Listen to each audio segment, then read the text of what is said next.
네. 서울살이 왜 이렇게 힘들고 지칠까요? 주변 또래들은 잘만 사는 것 같은데 저는 점점 서울살이가 맞지 않다는 생각이 듭니다. 남들은 젊을 때 서울 살아야 한다고 하던데 정말인가요? 저희 부부 어디서 살아야 할지 막막합니다. 저희 부부는 직장을 찾아 서울로 상경한 것 외에는 그 어떤 공통점도 없는 신혼부부입니다. 단둘이서 시작된 경기도 1.5룸 오피스텔 신혼생활. 결혼 당시 돈도 없었고 양가의 도움을 받기 어려운 상황이라 신혼집에 대한 선택지가 많지 않았습니다. 얼마 지나지 않아 서울살이가 맞지 않다는 걸 느꼈어요. 물가도 부담스럽고 대출이자와 생활비 부담도 너무 컸습니다. 영원히 작은 오피스텔에서 살아야 하는 건가 하는 생각이 들고 수도권의 복잡하고 바쁜 환경, 거기에 높은 주거비에 지쳐 다시 고향으로 돌아가서 살고 싶어졌습니다.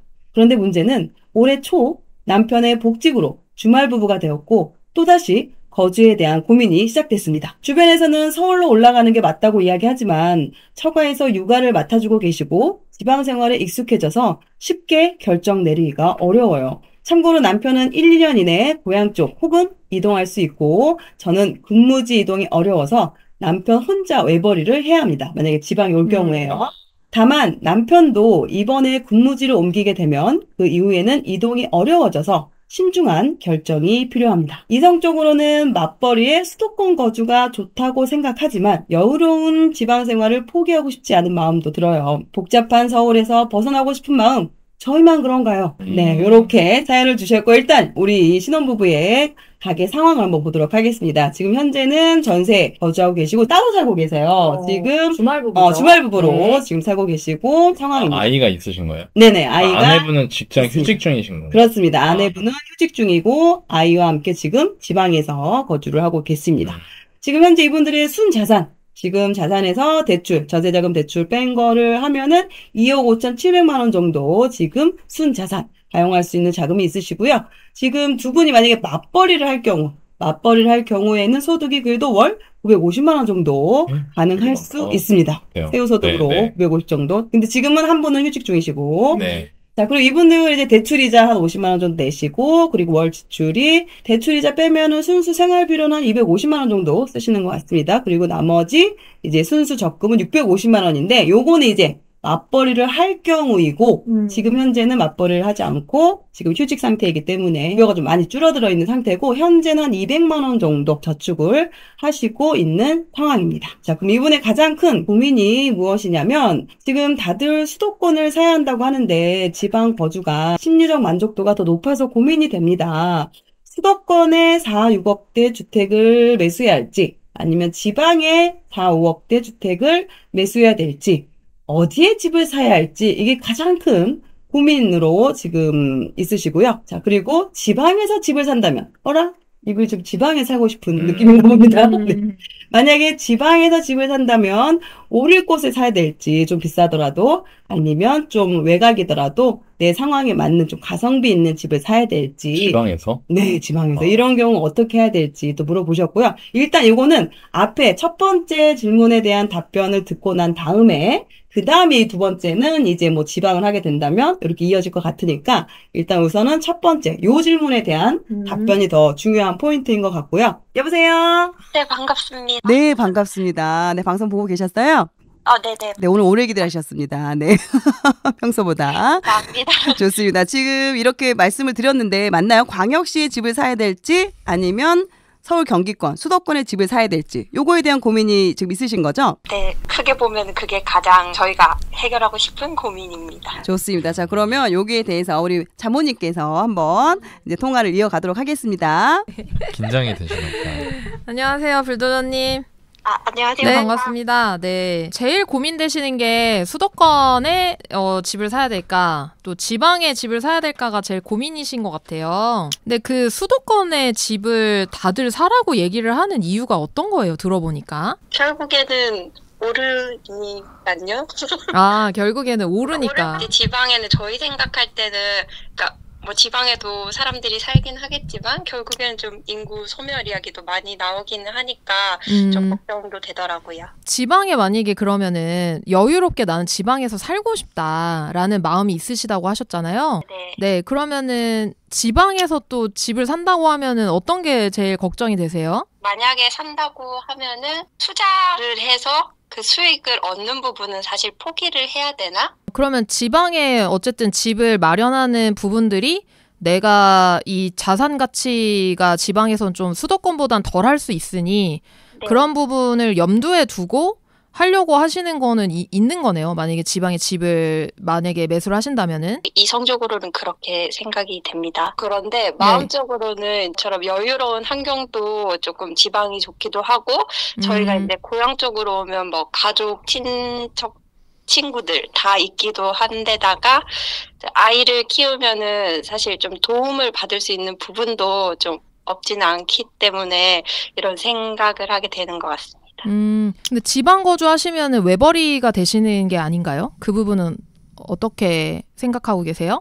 이제 맞벌이로 지낸다고 하더라도 예를 들어 시터분을 모시게 되거나 이런 상황이 오면은 또 거기에 대한 지출이 또 상당할 거라고 예상이 되기는 해서 고민이 되더라고요. 아, 네, 일단은 저는 이제 불도저님 얼굴을 본 적은 없지만은 네. 제가 불도저님한테 이 시간을 통해서 솔직하게 말씀을 드려야 그게 불도저님한테 도움이 될 거라고 저 생각을 하거든요. 그래서 이제 말씀을 드리면은 두 가지 다 저는 좋은 선택을 하고 싶어요라고 들리거든요. 네, 맞습니다. 예, 그러니까 수도권에서도 내가 내 집 마련을 하는 것처럼 돈 벌고 싶고 그리고 뭔가 더 쾌적한 환경에서 애를 키우고도 싶어라는 생각이 좀 같이 계시는 것 같아요. 제가 그래도 조금 더 살아본 입장에서 이 인생에서 중대한 선택을 할 때 보니까 두 가지를 다 만족하는 선택은 없더라고요. 내가 좀 더 중요하게 생각하는 것들이 뭘까를 남편분이랑 같이 얘기를 나누면서 고민을 해봐야 되는 부분들이 있는 것 같거든요. 이 부분에 대해서 불도저님은 어떠신 것 같아요? 제가 드린 말씀이. 제가 고민하던 부분을 좀 정확하게 말씀 주신 것 같아요. 저도 네. 사실 두 가지 다 저한테는 나쁘지 않은 선택이거든요. 사실 남편도 저랑 비슷한 마음이라 가지고 저희가 이거를 결정하기가 그래서 네, 사실 저희가 해야 되는 결정이기는 한데 네. 네, 어렵네요. 맞죠. 이게 되게 어렵죠. 이게 어려워요. 이게 뭐 아무리 이게 뭐 4억에서 6억대라고 이렇게 얘기를 해주셨지만 이게 네. 사실은 몇 억이기 때문에 굉장히 선택이 어려워요. 이게 뭐 말이 그냥 뭐 부동산이 맨날 뭐 몇 억 이렇게 얘기하니까 별게 아닌 것 같지만 실제로 여기에 내 종잣돈이랑 대출이랑 이런 게 다 들어가다 보니까 선택하기가 되게 어려운 게 저도 맞다고 생각해요. 그러면 저는 사실은 수도권에 내 집 마련하는 게 맞다고 생각해요.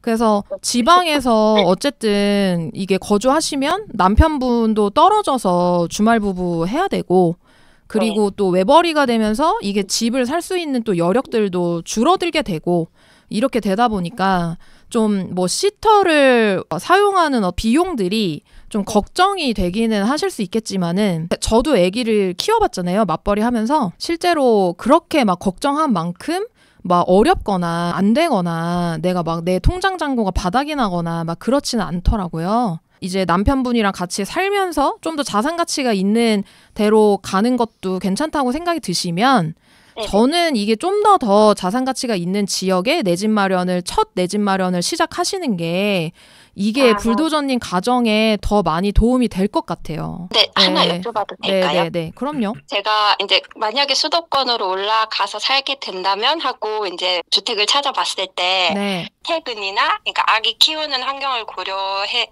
보니까 네. 용인 수지구청역 주변이랑 그러니까 수원 영통역 주변, 망포역 주변을 좀 찾아보기는 했거든요. 네. 그래서 그쪽을 보는 것도 괜찮은지 좀 여쭤보고 싶었습니다. 아, 네. 괜찮은 선택이라고 생각이 들고요. 그 영통이랑 수지구청역 주변 같이 보시고 아까 제가 말씀드린 이제 좀 더 위치가 강남이랑 가까운 쪽이 네, 더 좋거든요. 그래서 그 방향으로 선택을 해보시는 게 좋을 것 같아요. 아, 네, 알겠습니다. 네. 그러니까 수지가 더 좋겠죠. 그러니까. 네. 네. 네. 또 궁금한 거 있으세요? 아, 이게 사실 네. 좀 비슷한 맥락인데 제가 3번 질문에 적었던 거기는 하거든요. 네. 경기도 어떤 신도시가 있는데 제가 봤을 때는 입지도 너무 좋고 규모도 적지 않은데 그러니까 아파트 형태의 오피스텔이거든요. 근데 제가 뭐 이렇게 좀 어떻게 찾아보다 보니까 그게 고점을 그러니까 평소가 뭐 그렇게 크진 않지만 뭐 한 7억대 찍기는 했었는데 지금 4억 후반대까지 떨어져 있더라고요. 이게 보통은 오피스텔 투자는 피해라고 많이들 말씀을 하시잖아요. 네. 되게 입지가 너무너무 괜찮고 거기 주변에 이제 역세권에는 더 이상 들어올 게 지금 당장은 없고 괜찮아 보이는데 그런 데를 매수하는 건 혹시 전문가분들의 입장에서는 어떻게 보시는지도 궁금했습니다. 그 입지가 왜 좋다고 생각하셨어요? 그러니까 지하철역까지 굉장히 가깝게 갈 수 있고 그 지하철역이 강남 접근성이 굉장히 좋고 그리고 아기 키우기도 굉장히 좋은 환경에 도시 자체가 쾌적하기도 하더라고요. 네, 일단은 아파텔은 사시면은 안 좋을 것 같고요. 이런 사고로 이렇게 선택을 하셨을 거예요. 내가 되게 좋은 환경에서 애를 키우고 싶고 여기랑도 가깝고 그런데 아파트는 너무 비싸네. 그 지역에 위치해 있는 아파트는 막 내 예산으로 살 수가 없네. 그러니까 다른 거를 찾아보니까 이런 오피스텔이나 아파텔이 있네. 그럼 이제 이런 것들도 사실은 괜찮지 않을까? 여기가 다 위치가 좋으니까. 이런 맞아요. 예. 제가 읽었죠, 마음을. 예. 그래서 매수 접근성은 굉장히 좋거든요. 근데 네. 매도가 진짜 어려워요. 지금 사람들이 아파트도 안 사려고 관망한단 말이에요. 잘 팔리지 않는 이런 시장인데 요게 이제 아파트를 내가 매수해서 나중에 아기가 좀 커가지고 내가 평형도 좀 늘리고 싶고 내가 좀 더 다른 지역으로 넘어가고 싶고 내가 산 집이 좀 더 올랐으면 좋겠는데 오르는 가격에 팔았으면 좋겠는데 또 그때 잘 팔고 싶잖아요. 아파텔보다는 아파트가 더 나아요. 왜냐면 기본적으로 이게 몇 억이잖아요. 다른 사람들도 몇 억을 대출을 일으켜가지고 내 집을 사줘야 되거든요. 결국에는. 이게 매도가 된다라는 거가. 그럼 결국에는 그 사람도 이 집을 갖고 싶어야 되거든요. 네, 근데 아파텔이나 오피스텔이나 이런 것들은 연식이 낡아지고 이러면은 이게 사람들이 좋아하는 거에 대한 부분들이 되게 많이 떨어져요. 이게 시간이 갈수록. 근데 아파트 같은 경우에는 시간이 갈수록 압구정 현대나 이런 것들이 낡았는데도 엄청 비싸잖아요. 그 이유가 사람들이 좋아하는 그 땅을 보고 사람들이 사는 거거든요. 그런 낡은 아파트들을. 네, 근데 이 아파텔이나 오피스텔은 이게 낡아지면은 거의 이거를 찾는 사람들이 없을 수가 있어요. 그래서 저는요. 수지 쪽에 있는 아파트가 더 나을 것 같아요. 네, 오래돼도. 그리고 그게 나중에 아이도 그 수지에 있는 아파트를 우리 엄마 아빠가 사줘서 너무 고마워 라고 얘기할 만한 지역이 그쪽이라고 저는 생각해요. 네. 그렇게 되면 좋겠습니다. 네, 맞아요. 그래서 질문 주신 부분들에 대해서도 쫙 이렇게 설명을 해드렸는데 네. 좀 이렇게 얘기를 들어보니까 좀 어떠세요? 조금 마음이 수지로 기울고 있습니다. 네. 다행입니다. 마지막으로 이제 뭐 하고 싶은 얘기나 뭐 궁금한 거나 이런 거 있으실까요?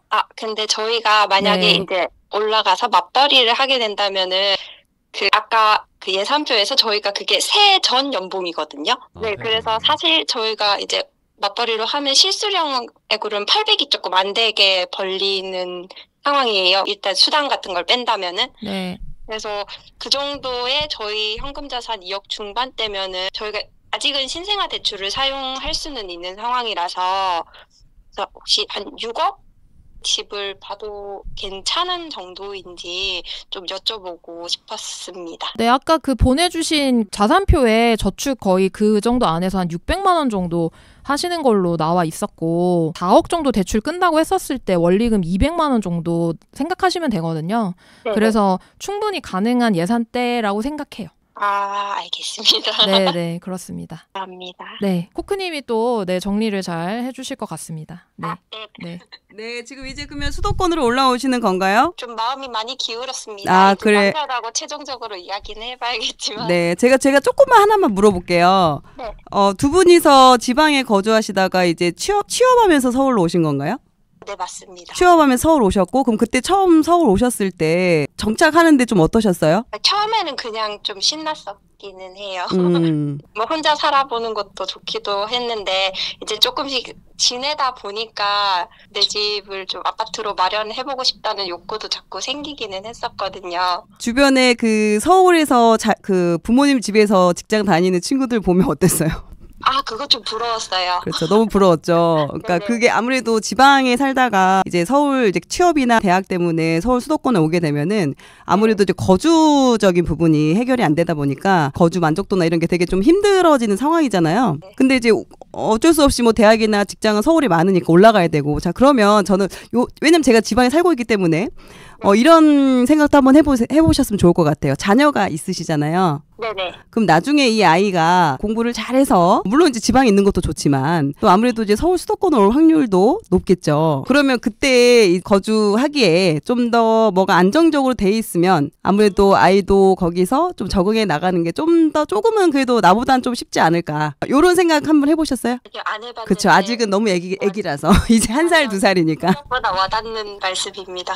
그렇죠. 왜냐면 이제 남편분도 지방 분이시고 그래서 이제 아무래도 두 분 다 서울에서 이제 정착하시는 게 상당히 많이 어려우셨을 것 같아요. 월급을 벌어도 이제 그런 거주 비용이 너무 크게 많이 나가버리니까 좀 힘들긴 하더라고요. 맞아요. 그래서 만약 자녀가 없으시면 뭐 상관이 없겠지만 그래도 또 자녀가 있으시고 또 추후에 이제 또 그 자녀가 또 뭐 공부 잘하고 또 뭐 뜻이 있어서 또 수도권에 올 때 그런 부분이 좀 미리 또 이렇게 할 수 있을 때 좀 해놓으면 아무래도 추후에 아이는 좀 더 편하게 좀 정착을 할 수 있지 않을까. 이런 생각도 한번 같이 하시고 의논을 해보시면 좋을 것 같아요. 네, 감사합니다. 네, 좋습니다. 네. 여기까지 말씀을 드렸고요. 두 분 잘 상의해보시고 두 분이 좀 행복할 수 있는 그런 결론 되셨으면 좋겠습니다. 네, 오늘 좋은 말씀 감사드립니다. 네, 감사합니다. 좋습니다. 감사합니다. 네. 네, 아무래도 이제 또 지방, 어떻게 보면 지난번에 저희가 이제 2주 전에 구해줘 얼부 사연은 지방에 거주하시는 분이 서울에 이제 집을 사고 싶어 하는 그런 사연이었는데 요번 사연은 반대로 반대네. 반대로 반대야. 지방에 집을 마련하고 싶은 그런 사연이었습니다.